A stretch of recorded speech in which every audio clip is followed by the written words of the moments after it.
Introducing Tier 6, in my opinion, is a terrible idea. It will have many unforeseen consequences as well. Because of course, surely there are free-to-play players at the end of the game that are absolutely stacked with resources and speed-ups. So the first thing they're going to need to do is some type of new resource to be able to progress to Tier 6. And of course, that resource will really need to be non-tradable. Otherwise, people that have a huge stockpile would be able to get Tier 6 straight away. Also, you want players to fight. Fighting creates a good game. Why not Relentless Warrior, instead of just returning normal troops, return veteran troops? Then, as KVKs move on, when those veterans die, why can't it then return Veteran 1 star, Veteran 2 star? As they keep dying and you keep renewing your troops through the Relentless Warriors, you start to build up a veteran army. So, not really Tier 5, but it would be Veteran Tier 5 and Veteran Tier 4. And I think you'd be introducing a way to progress in the game where a Veteran Tier 4 3-star would be the equivalent of a Tier 5. So there's an idea or something we could do instead. The next huge problem I feel with the game is I don't think it respects players' time, which I think you say, well, it's just how it is, you've got to suck it up. Well, I think it stops a huge number of players enjoying the game. What about if instead of the commander creep and new commanders all the time, and instead of the free play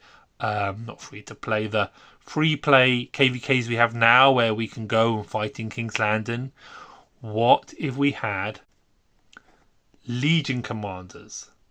So, not normal commanders that you can put on a march. These commanders are a special commander where, let's say, the Wales would progress theirs the best, of course.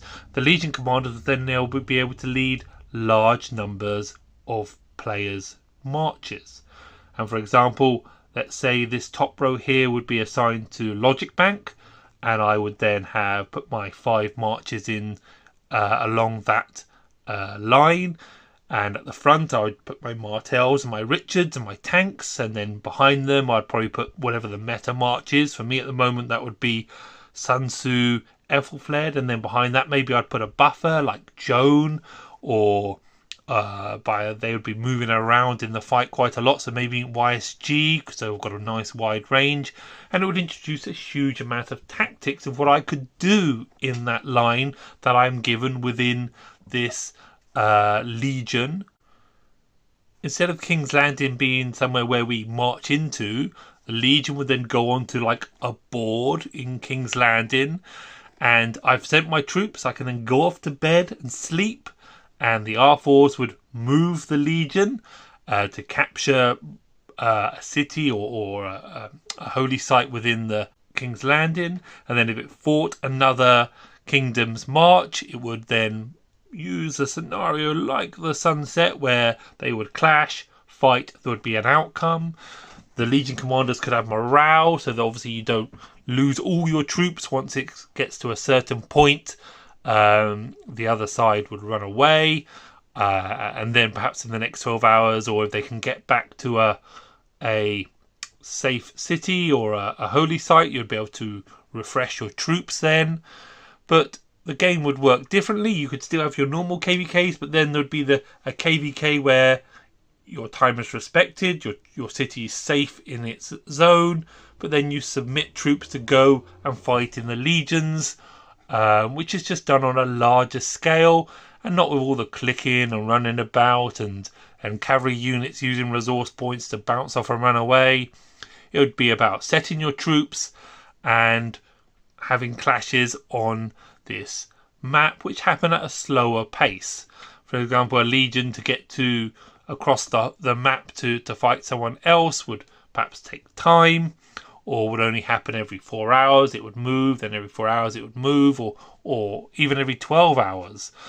And then of course as the fight goes on, you could add new legions as you capture more holy sites in your start zone. You can add more legions in, and the game would progress like that.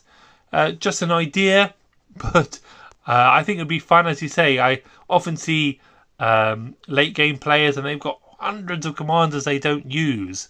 Wouldn't that be some way of resurrecting those commanders? Next up, I want to talk about cross-season migration. In my opinion, it doesn't work at all. I also think that maybe we could treat our pay-to-play players better. I think that instead of cross-season migration, you should, before KVK1 starts, before the eve of KVK1 starts, a snapshot of the account is taken. Then you go into KVK1 and fight as usual. Then, a day before KVK2 starts, another snapshot of the account is taken. And let's say one of your whales is unhappy. They spent £7,000 setting their account up. What they could then do, that snapshot before KVK1 is assigned a rank depending on its power and the money that has been spent on it. And then that whale, let's say that whale stops playing, or they say I'm unhappy, they could then match it to a kingdom that's lower on power, about to go into KVK1, and the snapshot is then resurrected, and off they go again. When they get to the day before KVK2, though, they'll have the choice of either replacing the account that they had saved there, or replace it with the new one that they've just been through KVK1 with. And then it'd be a way of continuously playing KVKs. You'd be able to pick the game up in a different way. Let's say the summer holidays are about to start and you've got a lot of time to play. You could just resurrect an old KVK1 account and go and have a good fun in KVK1 for 50 days, and then stop playing. Then of course you could pick up a KVK2 or a KVK1 using the frozen account. I think for free to play though, you would have to put quite a high level of entry. Perhaps you've got to get your account to 15 million for the snapshot to take, and then at the start of KVK2 the snapshot would be 22 million, for example, so that there's a lower, you're not just making millions of snapshots of low weak accounts. So that's just an idea where you could move back in the game or replay a season in the game if you were unhappy. And maybe this could help with retaining whales. What if a whale spent money up to KVK1, had a terrible time? Are they going to spend again? What if they stopped playing? An opportunity to send them an email, say, we've got an opportunity for you to replay KVK1 with a new kingdom here. They would love to have you. Perhaps you could resurrect and retain that whale, as opposed to them saying, well, you've messed up, you've had a terrible KVK1. You'd be able to say, have another turn. So, 3 ideas really to help with the game, or to some alternatives to some of the ideas that I'm hearing moving around. I mean, I'm in a KVK at the moment where there's a player here his account's 300 or 400 days old, and because of cross-season migration, because of the lupus strategy, I mean that's no fun. What we want is you should just be able to replay a snapshot that is taken. Snapshots wouldn't be that hard to code. You're just obviously creating a frozen kingdom that we can't see, and you just stick a copy of the city into it, and then you resurrect that copy of the city should that person want to go back into KVK1, should they not be enjoying what's happened in the last KVK1 they had. So there we go. Some ideas around respecting time, tier 6, and the power creep around commanders. Rather scale the number of commanders needed as opposed to keep improving the commander that you should be the meta march.